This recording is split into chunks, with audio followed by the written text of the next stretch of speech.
नवदुर्गा में से एक कात्यायन ऋषि की कन्या ने ही महिषासुर का वध किया था। उसका वध करने के बाद वे महिषासुर मर्दिनी कहलाई। कौन था महिषासुर? महिषासुर दानवराज रंभासुर का पुत्र था जो बहुत शक्तिशाली था। कथा के अनुसार महिषासुर का जन्म पुरुष और महिषी भैंस के संयोग से हुई थी, इसीलिए उसे महिषासुर कहा जाता था।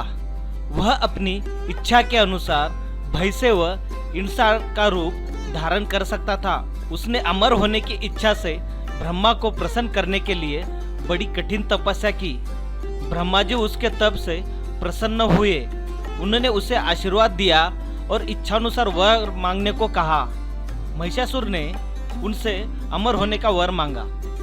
ब्रह्मा जी ने कहा, जन्मे हुए जीव का मरना तो तय होता है, तुम कुछ और वरदान मांगो। महिषासुर ने बहुत सोचा और फिर कहा, आप मुझे आशीर्वाद दे कि देवता, असुर और मानव कोई भी मुझे मार न पाए। ब्रह्मा जी एवमस्तु यानी ऐसा ही हो कहकर अपने लोक चले गए। वरदान पाकर लौटने के बाद महिषासुर सभी दैत्यों का राजा बन गया। उसने दैत्यों की विशाल सेना का गठन कर पाताल लोक और मृत्यु लोक पर आक्रमण कर सभी को अपने अधीन कर लिया। फिर उसने देवताओं के इंद्रलोक पर आक्रमण किया। इस युद्ध में भगवान विष्णु और शिव ने भी देवताओं का साथ दिया, लेकिन महिषासुर के हाथों सभी को पराजय का सामना करना पड़ा और देवलोक पर भी महिषासुर का अधिकार हो गया। वह तीनों लोकों का अधिपति बन गया। जब सभी देव भगवान विष्णु के पास अपनी समस्या लेकर पहुंचे तो उन्होंने कहा कि आप भगवती महाशक्ति की आराधना करें। सभी देवताओं ने आराधना की। तब भगवती का जन्म हुआ। इन देवी की उत्पत्ति महिषासुर के अंत के लिए हुई थी, इसीलिए इन्हें महिषासुर मर्दिनी कहा गया।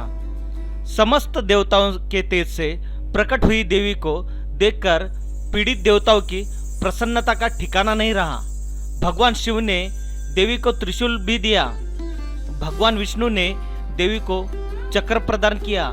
इसी तरह सभी देवी देवताओं ने अनेक प्रकार के अस्त्र शस्त्र देवी के हाथों में सजा दिए। इंद्र ने अपना वज्र और ऐरावत हाथी से उतारकर एक घंटा देवी को दिया। सूर्य ने अपने रोम कृपों और किरणों का तेज भरकर ढाल, तलवार और दिव्य सिंह यानी शेर को सवारी के लिए उस देवी को अर्पित कर दिया। विश्वकर्मा ने कई अभेद्य कवच और अस्त्र देकर महिषासुर मर्दिनी को सभी प्रकार के बड़े छोटे अस्त्रों से शोभित किया। अब बारी थी युद्ध की। थोड़ी देर बाद महिषासुर ने देखा कि एक विशालकाय रूपवान स्त्री अनेक भुजाओं वाली और अस्त्र शस्त्र से सज्जित होकर शेर पर बैठ उसकी ओर आ रही है। महिषासुर की सेना का सेनापति आगे बढ़कर देवी के साथ युद्ध करने लगा। उदग्र नामक महादैत्य भी 60,000 राक्षसों को लेकर इस युद्ध में कूद पड़ा। महानु नामक दैत्य 1 करोड़ सैनिकों के साथ, आशिलोमा दैत्य 5 करोड़ और वास्कल नामक राक्षस 60 लाख सैनिकों के साथ युद्ध में कूद पड़े। सारे देवता इस महायुद्ध को बड़े कौतूहल से देख रहे थे। दानवों के सभी अचूक अस्त्र शस्त्र देवी के सामने बौने साबित हो रहे थे।